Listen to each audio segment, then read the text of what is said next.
I want to go to like a big state or national park with you sometime. Me too. Hello and welcome back to Digital Defiance, the series where I offer sustained, unfiltered, and well-reasoned critique on digital society and media hyperconsumption that goes beyond just dopamine detox to become Hercules and Instagram has unrealistic beauty standards. This episode, I was gonna call it episode 2, but to me, this is actually more like episode 1.5 because it's actually going to be a little bit more of a response to some of the comments, most of them unpublished, that I got on that first Digital Defiance video that kind of blew up. So originally when I filmed this is like why this video took so long, or at least part of the reason why. Honestly, I was very frustrated with some of the comments that I was getting, and to be sure, these were not the majority of comments. The majority of comments that I got were super supportive. But there was this kind of subgenre of comment that was really, really grinding my gears, and so the first time that I filmed this, I felt like I was coming across just like way too angry and aggressive and no one would want to watch it. So this is the balanced version. Those comments all fell within the realm of excuses. A lot of them wanted me to make individualized videos talking about their personal excuses for their media hyperconsumption and their digital addiction, basically giving them permission under the guise of nuance to just become a complacent fascist slave. And I'm not gonna do that. I'm just not gonna do that. I'll elaborate on why I think it's fash. Thank you.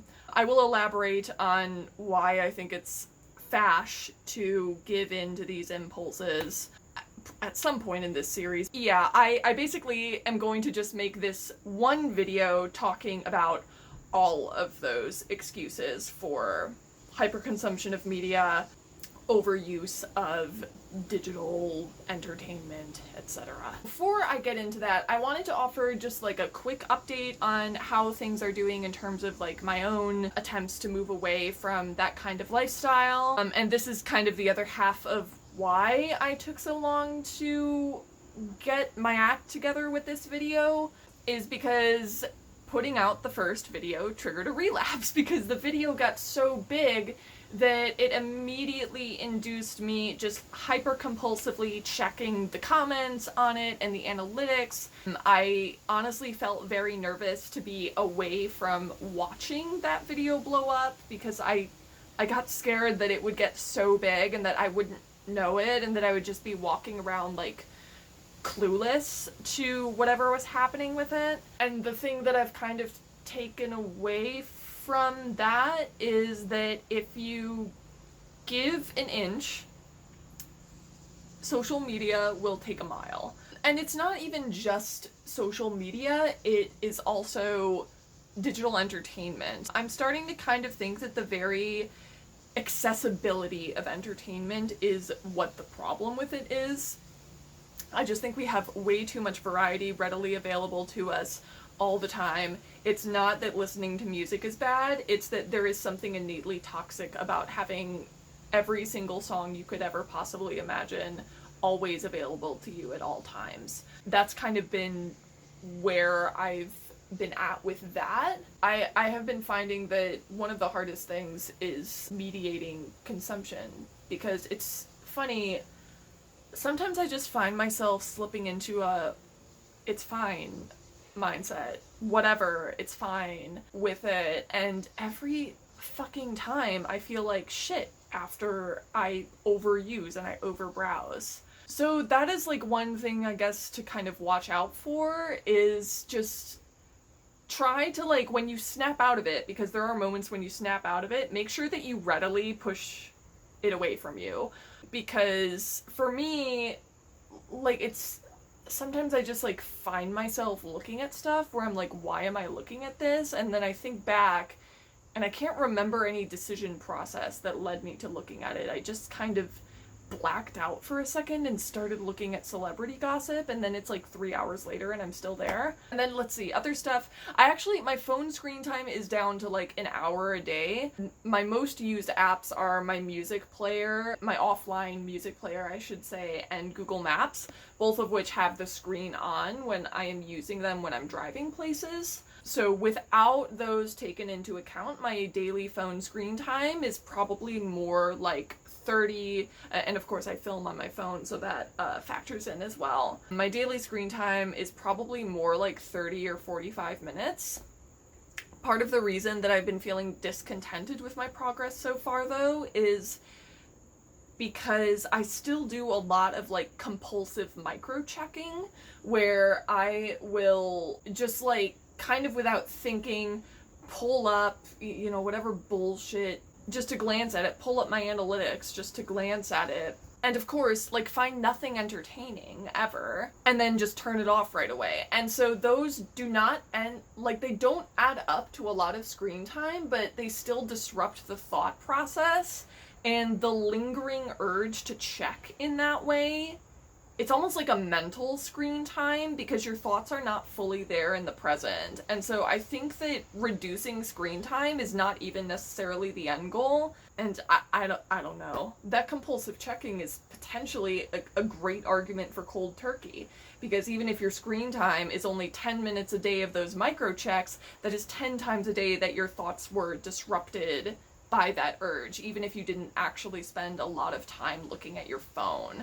And the lingering urge, which you eventually do act on in those micro instances, is still disruptive, and it's like an endless, just buzzing anxiety almost in your mind. Yeah, so my phone screen time is pretty down. My new thing has been kind of tackling computer screen time.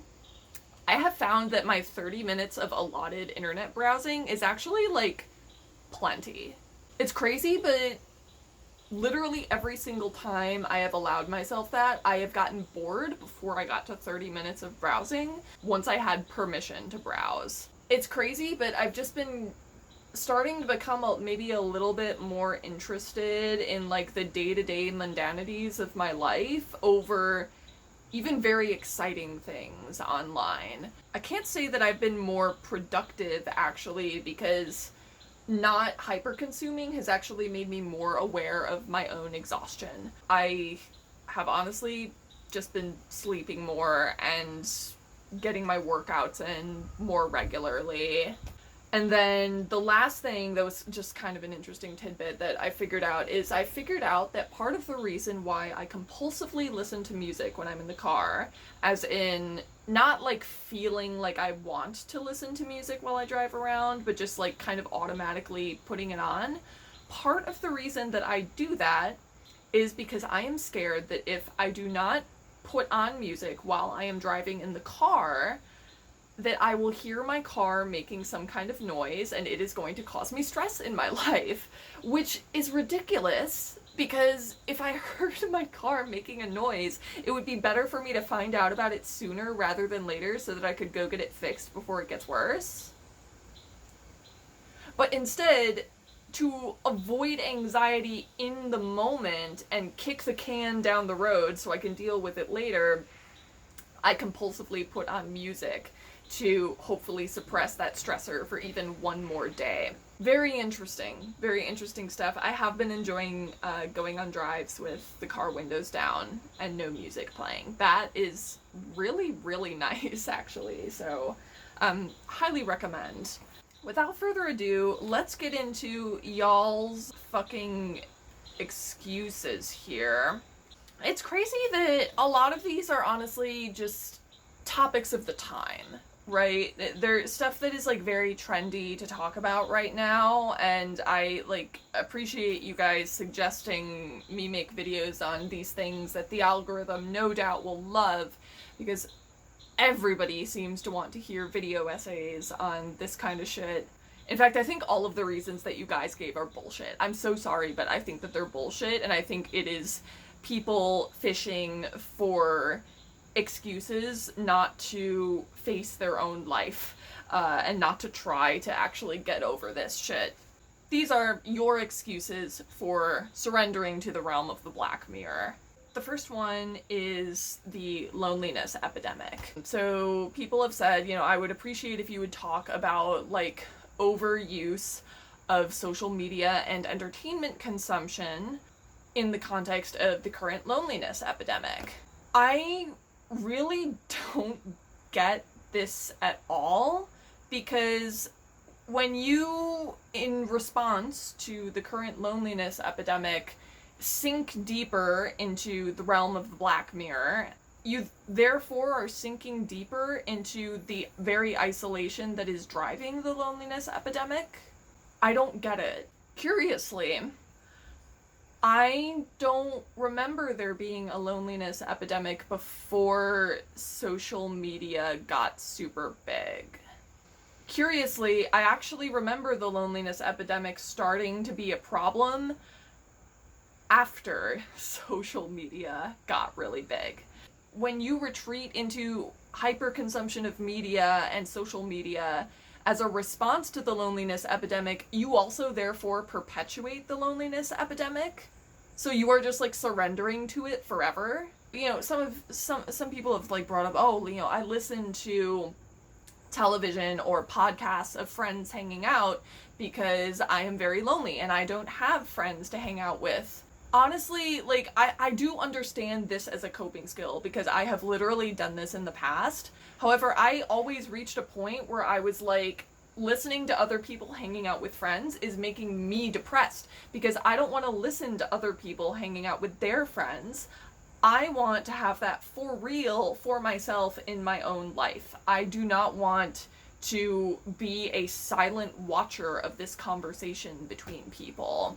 The other thing that I will mention is that the more that you sink into media and consumption of media as a substitute for actual real in-person human relationships, first of all, you are going to increasingly find that in-person human relationships are disappointing because they can never live up to movie magic. They can never live up to the illusions that a good editor is able to create in a piece of media, whether that is television, a podcast, whatever.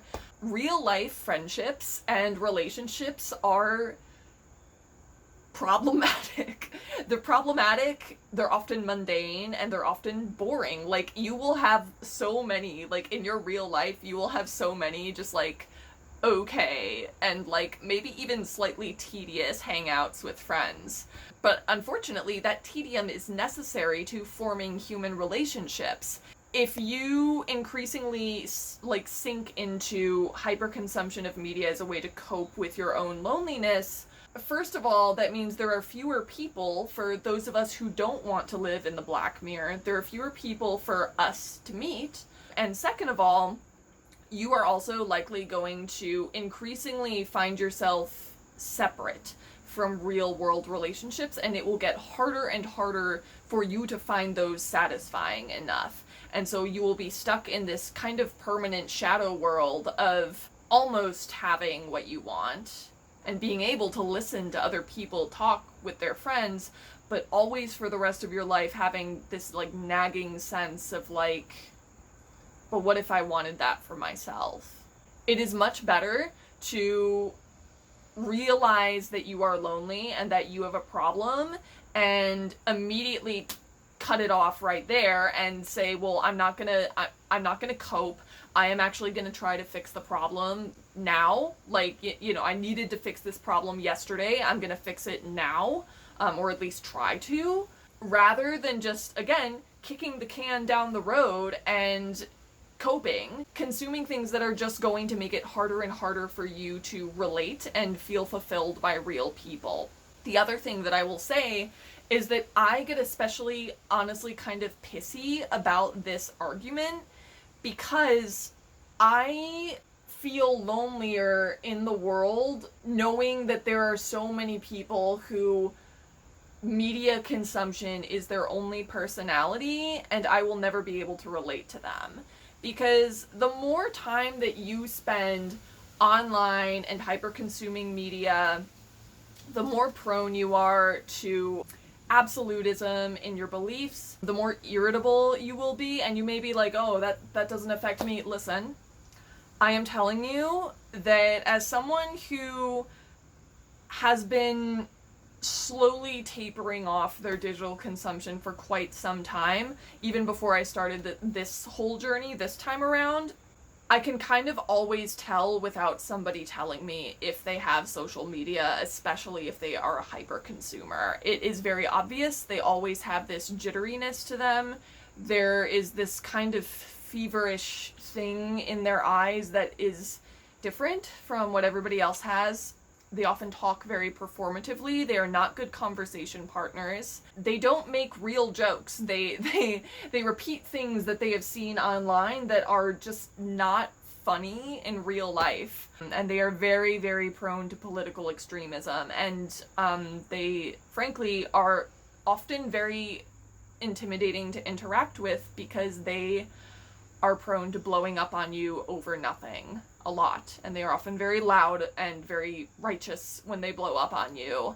And it makes me feel frustrated because I'm like, I want to meet more people like me who are living in the real world, not in the world ruled by corporations and advertisers that is trying to make me into the best consumer product or the best consumer of products possible. I do not want to live in movie land. I do not want to live in fantasy land. I want to live in the real world, whatever that looks like.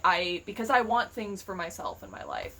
And I have literally been in situations where I have had to say no to friendships, new friendships that frankly I really wanted, because the people that were trying to become my friend were way online. Like, I have literally had to say no to friendships and choose loneliness for myself because other people were coping so much with online content. The more that you lean into this hyperconsumption, the harder it's going to be to get out of it. The next thing that people somewhat bafflingly mentioned is climate change. So I got some really doomery messages that said like, oh, well, you know, the world is ending because of climate change anyway. You know, your brain is attempting to save itself by sinking into the fantasy world and blah, blah, blah, blah, blah. It's trying to spare you pain. I don't know how to tell you guys this, but there have always been giant world-ending crises throughout human history, including environmental crises. I think this is an incredibly, honestly, kind of sheltered and babyish way of thinking about the world. I can tell that the people who sent those comments in I hope that you were very young and that you are being doomeristic because you are like a teenager or something. But first of all, the climate crisis, you guys act like this is the apocalypse and no one is doing anything about it, when in actuality, everyone is trying to handle this, right? Sure, we're not doing enough. I would love for us to be doing more, but there have been tons of species, I'll put some on the screen, that have been rebounding from near extinction recently. The thing is about climate change is that this is an ongoing crisis with an ongoing solution. You guys act like it's gonna be someone just snaps their fingers one day and this is all gone, but that is not how problems work. Complex issues like this are never solved immediately, and frankly, when you treat them like the apocalypse, what you really are doing is actually just a flip side of climate change denial. It is a flip side of the logic that climate change deniers have. Climate change deniers say, well, it's not real, so I'm gonna do whatever I want, i.e. I'm saved, so I can do whatever I want. Climate change doomers say, I'm damned no matter what, so I'm gonna do whatever I want. You see how both of these ways of thinking encourage inaction? This is actually just another excuse to sink deeper into the Black Mirror and continue being a good little consumer and a moneymaker for Musk and whoever else. The internet And all of these like instant media services that seem like they're just like automatically there, these things take a shit ton of carbon to use. If you're worried about the climate crisis, the first thing that you should be fucking doing is logging the fuck off. These things use a ton of electricity. The internet uses a fuck ton of electricity and energy. If you're concerned about the climate crisis, your response should not be to selfishly make it worse by sinking deeper into the black mirror. Your response should be, I'm gonna do something and do my part and help, and actually try to reduce my carbon footprint by not using these very carbon heavy products and services. And someone is gonna be like, oh, 71 companies, blah, blah, blah, blah. What do you think those companies are producing? Do you think they're just like carbon factories producing carbon and nothing else? No, they are producing products for you who are probably a wealthy American. If you live in America, you live in one of the top 3 countries that is responsible for climate change. It's like, I think America, India, and China right now. And China is actually, I think, projected to see like a decrease in emissions by the end of 2024.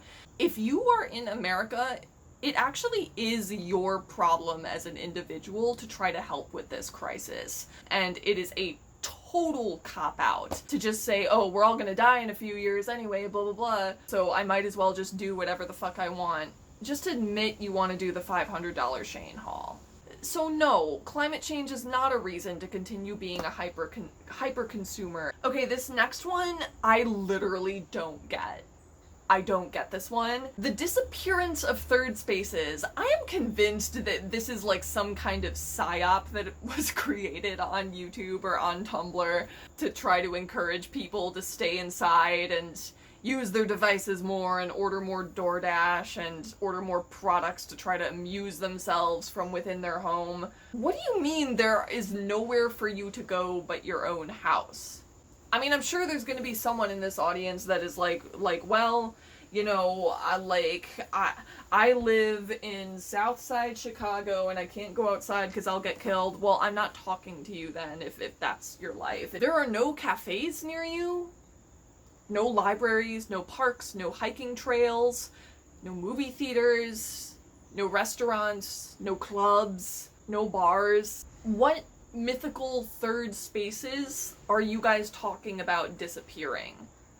Because some of those that I mentioned are even like free to go to, and I know people are gonna be like, oh, like it costs money, blah blah blah, and I don't know what to tell you, that's life. Even when I lived in a place that was like not super hip and cool, like I don't think I have ever lived in a place that literally had none of those things that I just mentioned. The next one, this one is gonna be a little bit spicy.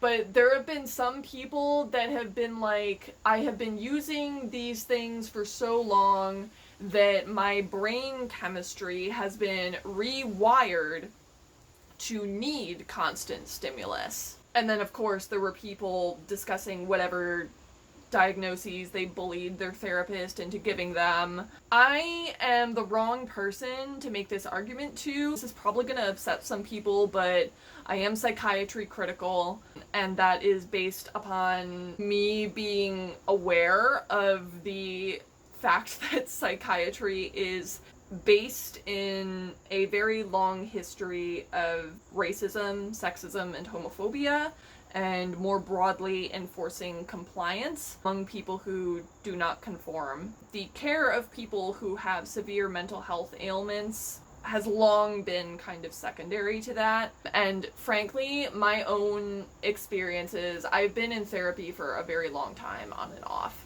And I have been even formally psychiatrically diagnosed with things. Overwhelmingly, my experience with that field, at this point in my life, I can say that it has made me extremely, extremely skeptical and critical of it. Victor is the same way and has plenty of stories of his own, which, you know, maybe we'll talk about in a separate video. My question for you is, like, where did you get the idea that you have must hyper-consume to line Uncle Sam's pockets disease? Like, that, to my knowledge, is not a symptom of any known diagnosis. Like, if you think that your hyperconsumption is helping to alleviate symptoms of your diagnosis, then that's fine.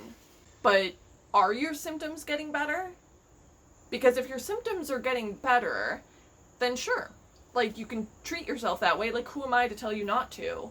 But the thing is that a lot of people who are doing this are not getting better because they say it's chronic. So doesn't it follow that the hyperconsumption is actually not helping you with your condition?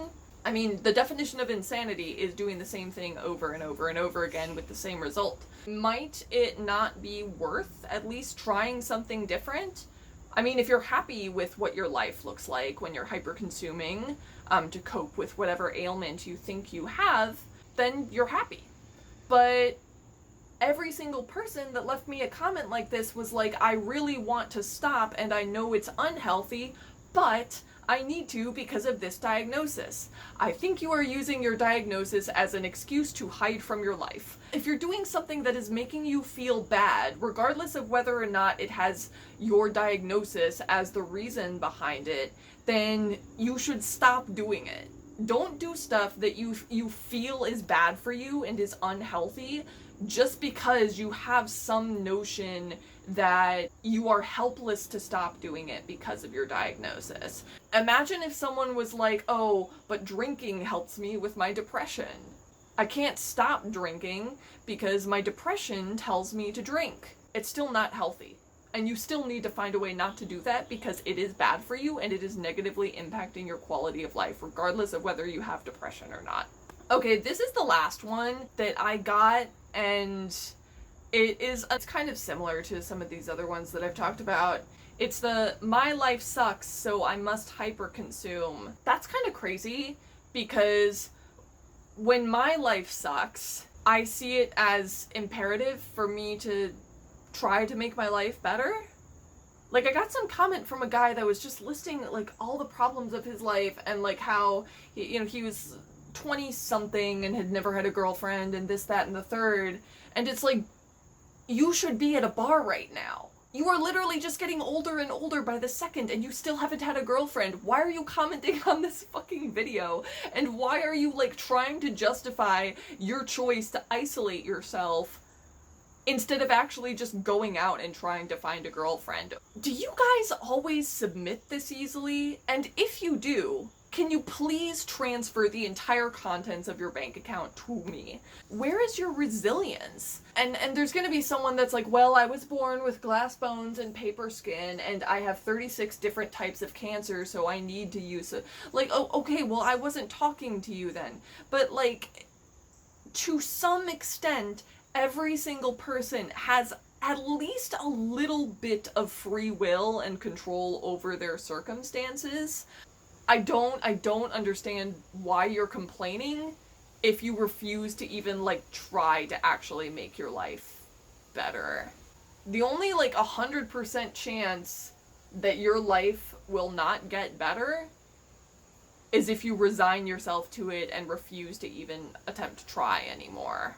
All of these excuses really boil down to people really, really, really wanting me to tell them that their addiction is not their fault and therefore not their responsibility.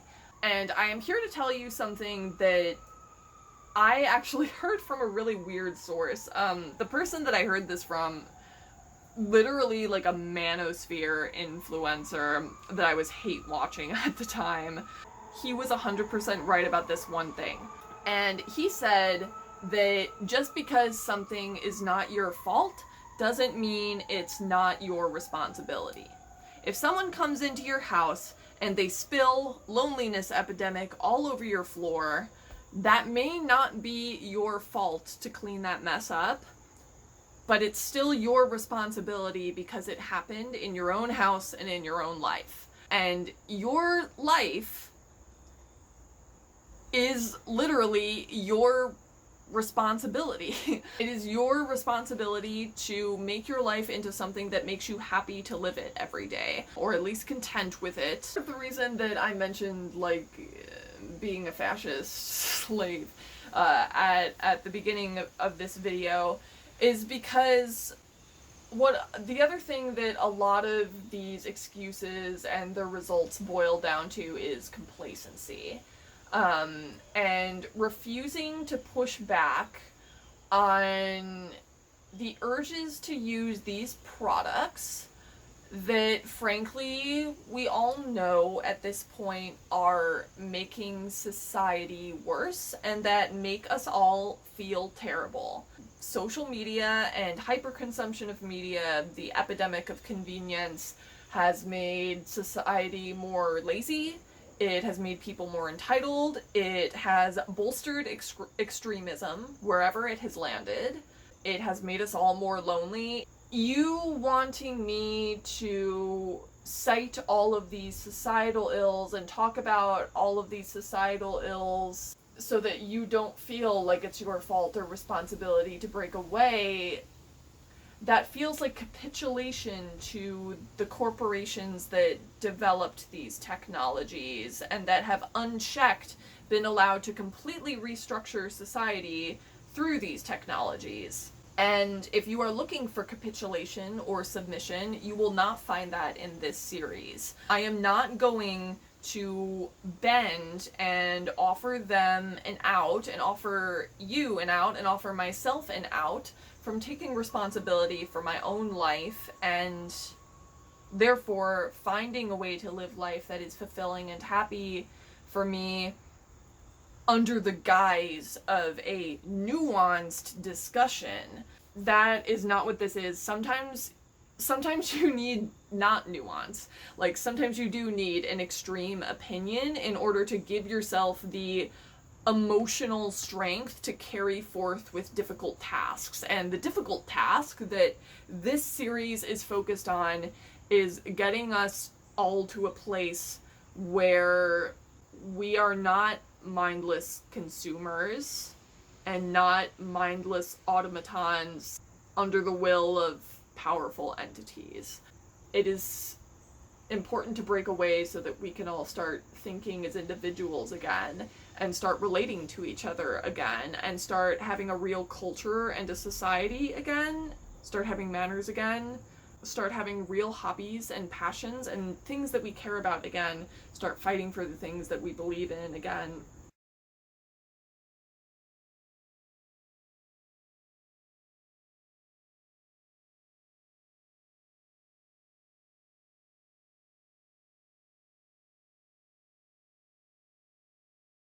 I don't know how I'm going to do this. I don't want to go inside and get my laptop. I got a really amazing email from one of you that was talking about how this series and was like the kick up the ass that she needed, and she feels like it'll be the kick up the ass that other people need. She was a recent mother and was talking about how for a while she was using, or a new mother, I should say. She's talking about how for a while she was using social media as like a reward for herself, to like kind of reward herself from like being a mother to her new child. And she, stopped doing that because of the first episode. And first of all, to her, I want to say congratulations. Thank you so much for reaching out to me. I always really appreciate hearing from you guys, like, personally over email. And second of all, this kind of just feeds into what I want to underline, is that at the end of the day, regardless of your motivations for sinking into the Black Mirror, at the end of the day, it is fake. And it is cope. And I will talk about this very soon, but so much of what you can find in the realm of the Black Mirror is actually just not as good as even the most mundane of experiences in your actual real in-person life. And that was part of what she talked about in her email, is just how a lot of content is just crap masquerading as something that is useful to you. So yeah, I really appreciated that, and I hope that she is doing well with her new baby. Congrats again. I can't remember if I said that already. the only real thing in life is love. That is the only thing that's the only thing that is real. Whatever form that you think that takes, that's real. All listening to people laughing with their friends on a podcast, looking at pictures online, looking at products you want to buy online, all of these things fade into obscurity when compared to real human connection and connection with nature and connection with God, whatever that means to you. I'm not talking about it in a hyper-religious sense, don't worry. And just connection with people, mostly, and connection with art and passion. That's all I have for this episode. I will see you next time. I think next video will probably be the Q&A, and then who knows? I mean, this channel is my space, so you get what I feel inspired to make. But hey, at least you know it is not corporate advertiser friendly schlock. That's all I have for you. Yeah. Bye.